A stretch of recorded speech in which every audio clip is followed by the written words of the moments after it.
Okay, for today's session we are working on how to fix the lazy glutes. We've got a lot of people talking about lazy glutes and their glute muscles not firing and they're struggling to get them firing. So I'm going to show you 3 things today that I want you to work on to try and get those glutes firing. Now these exercises are not really glute strengthening, it's glute activation or firing them up. So it's stuff that you need to do pre-glute strengthening. You know, we do a lot of glute strengthening exercises with like one-legged squats and step downs and physio lunges and working on leg pressing and squats and deadlifts, lots and lots of glute work, but a lot of people are doing these exercises without their actual glute firing or working properly. So we're going to bring it back a stage and get you working on the firing or the activation level to get those lazy glutes actually working, so then when you go do these other high level exercises, they're working for you and your body's not compensating, or your back's not compensating, or your hamstrings are not compensating for the fact that your glutes aren't working, and you can get the most benefit out of those exercises. So let's start with the first one. My favourite one is actually a glute ham sort of leg lift. So what I want you to do is down onto your front, and with this one, what I want you working on is one side at a time. Very important that you work on one side at a time, not two. A lot of people have a lazy like left or lazy right glute, depending if they're left or right footed.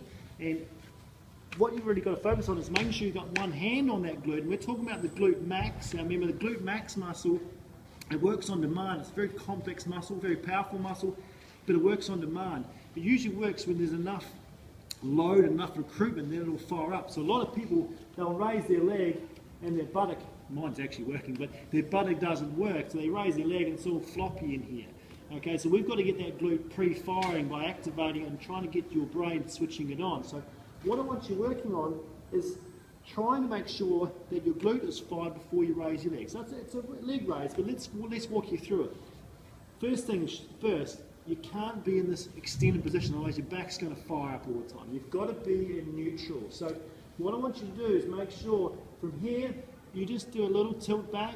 So you're just flattening that curve out a bit from hyperextended to a bit of flat. And that means you have to bring your pelvic floor on to get your TA on, get that transverse abdominis working. Once you've got that on, you've got to think about, okay, I want my left buttock switching on. Okay, so you've got to clench that left buttock there. Sometimes it's good to whack it a little bit. And from there, I want you just extending the hip. Okay, it doesn't have to be far. Some people go a little too far and they start extending their back.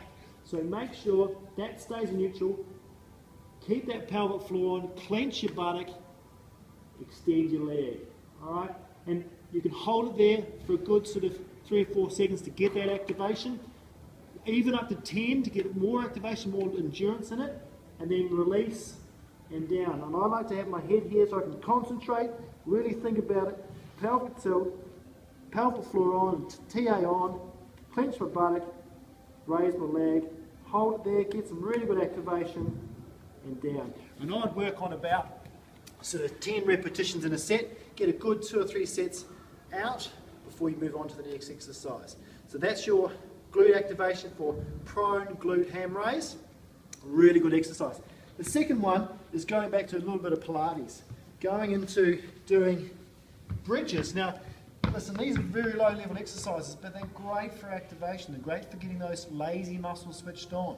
Right? So when you're in this position, again, you're going to do a bridge. But a lot of people do this wrong. They go up there and they're using their back and using their hammies, and their buttocks still floppy and doing nothing. You've got to get that hip extended. And some people are so tight anteriorly in the front that they can't extend. So again, you've got to loosen that up to make sure that's nice and loose. But what I want you working on again is focusing on, I've got to do hip extension. My glute max is going to work in hip extension. So when I extend my hips, not when I extend my back. All right, so get that spine in neutral. Now to get your glute firing, the trick in the bridge to activate and fire your glute is think about pushing your heels down through the floor. Don't think about, oh, I've got to lift my hips up. Push your heels down through the floor. And as you push down, my load is through the heels. I've got to clench my buttocks as though you're squeezing them together and extend the hip and push down at the same time. So I arrive there with my glutes on, my hammies are really working, and my back's really happy. And then lower down through your glutes and your legs so you arrive back in a neutral position. Now, to make that work harder, what I like to do is get a TheraBand around both knees here, so I'm pushing out against the band. All right? When I push out against the band, I'm going to fire my lateral rotators deep inside the hip to stabilize the hip. This is great for stabilization and really good for working on your lateral rotators and your glute medius and that sort of thing. But this exercise here, if I fire my lateral rotators more, my glute max has got a better chance of firing because my hip's stable. Okay, so this exercise, you'll feel it burn more, and you think, oh, I'm working in here more, but it actually allows you to fire your glute max more. So from here, I'm pushing out against the band, I'm still parallel, and I'm going to push through my heels, clench my buttocks, and really squeeze through here, maximal squeeze through here, not through here, and then lower down to the floor. You can actually advance this if you want, so you can move into the next sort of stage exercise where you're doing ball hip extension. So it's just hip extension on a ball. Some people, you see these, they're on a bench and they've got weights and doing hip thrusts. This one here, when you're doing this exercise, be careful that when you push up, again, you're not trying to extend your back. So what you can aim for from here is making sure as you push up, you make sure that pelvis stays neutral. So I'm just tilting my pelvis back because as I come up, I want to extend my back and I don't really want to do that. So when I get to there, I'm really switching on my heels, my glutes, I'm pushing my heels down so I'm maximal for my legs, my back's happy, my core's on, and then when I release through the hips here. So I release down into that nice squat position, and that's, again, your glute's going to fire when you're in flexion, okay? When you're deep in flexion, when you push, it's going to fire, and then it's going to fire again when you're up in that end range extension up into here. And you've got to make sure you're clenched all the way up and down. So really important tip there for those ones. Then the last one I like working on is doing a 4-point hip extension. Now this activates your core a little bit more, so it's a little bit harder to challenge for your core stability. If your core stability is not great, it's a little bit harder. But what I want you to work on is get into that nice 4-point position where you're trying to get your thighs straight down. Sometimes it's easier if you look in a mirror.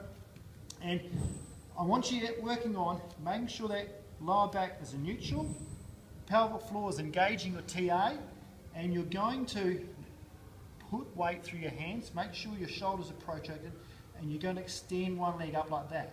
Now again, it's very much a sort of a low level exercise, but what I like doing, get your band out again, tie it around one foot, so it's locked in there, okay, and then get it around your opposite knee, so it's locked in there. And what I want you to work on, now you've got some resistance to work on. You've got to make sure though that you do not overextend your back. So you can't come up into here, I'll just put that down there a little bit. You can't come into here and then go and extend your back, alright? So you've got to make sure that, oh, my back's neutral. When I come up, my hamstring's going to fight, but I really need to fire and clench my glute.